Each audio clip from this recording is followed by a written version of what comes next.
Okay, so what we're going to do is I'm going to use the bore scope and go inside the gun, and we'll get an idea of what's going on up in the barrel and in the receiver. My bore scope is very simple. This is it. Um, it's got a fiber optic cable here that's attached to here. Let me plug it in so you can see. It plugs it into either your phone or into your laptop. Plug it into the laptop so I can get a better, larger picture.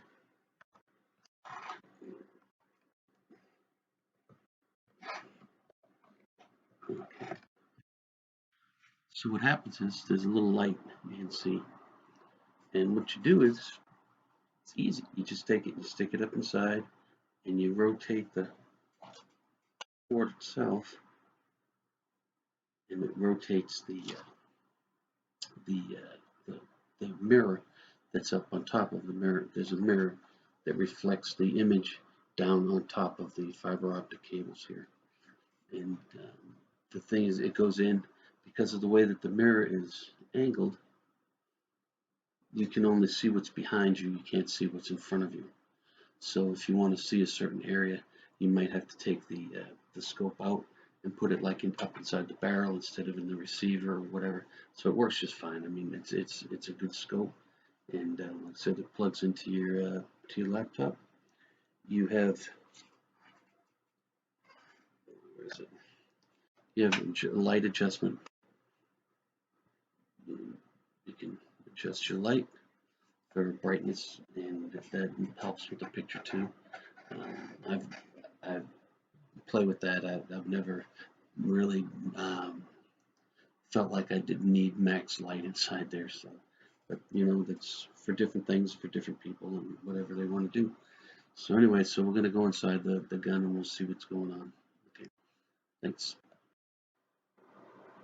Okay, we're going to go inside the rifle now to get a look. The first thing we're going to do is go inside. This is the chamber. And what I'm looking for is any major um, rust pitted areas. Uh, Stay inside the chamber here. And a lot of that stuff that you see there is there is some pitting in here, but for the most part, what we're looking at is dirt and there's some rust, and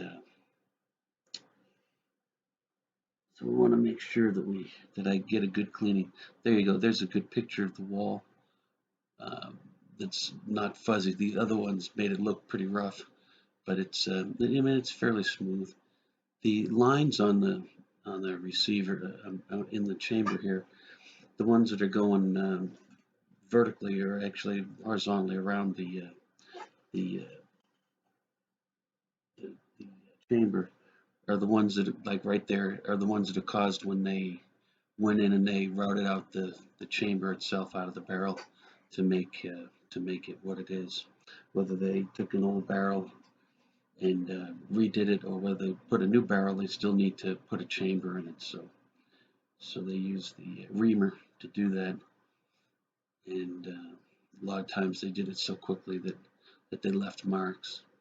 But I don't see any major areas in here other than some dirt, and I'm sure that there's pitting also. I mean, but certainly nothing to make me feel like I don't want to shoot this thing. There's some rust up there. Let me see if I can get closer.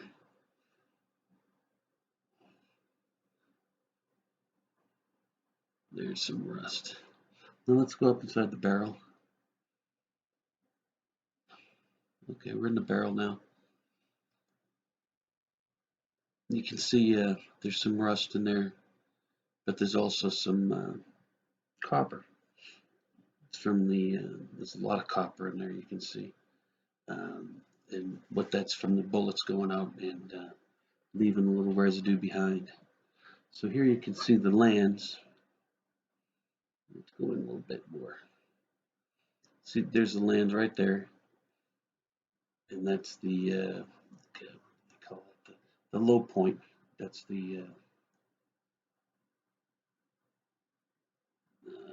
Let's see, looking that up real quick. It's the grooves. Of course, it's the grooves. So a lot of times when you're talking about a barrel, you talk about the groove diameter, which is the actual outside. I'm not pointing to it on thing, which is the actual outside diameter of the barrel, as opposed to the lands, which would stick up.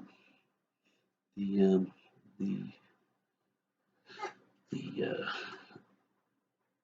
the rifling is actually very shallow. When I do the video, I will put the thickness of the actual rifling. I mean, it's surprisingly small. There's some more copper rust. So I just did a preliminary cleaning of the barrel. I didn't do anything heavy duty yet. I just wanted to see what I had.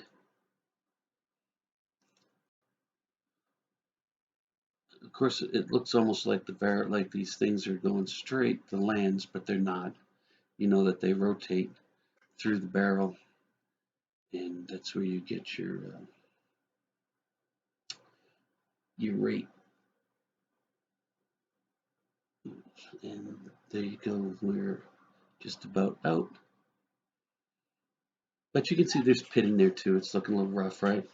So there's some pitting, and that's going to affect the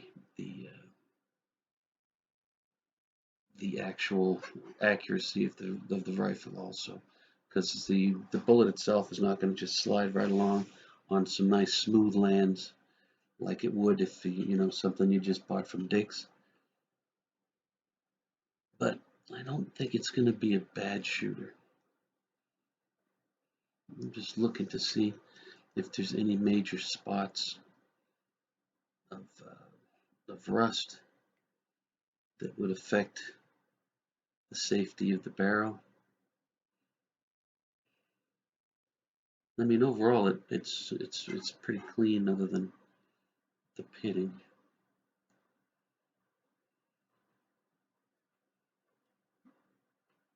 And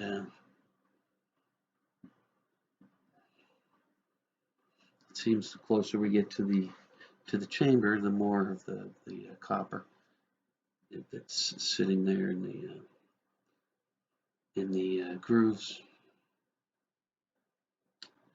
The twist rate, that's what that's called, which every rifle has a twist rate, which is how many inches it takes for your for one complete rotation. And we can do that. I can show you how that's done if you wish.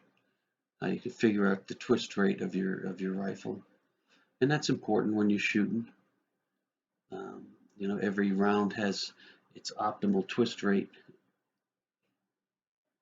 And there we go. Back up.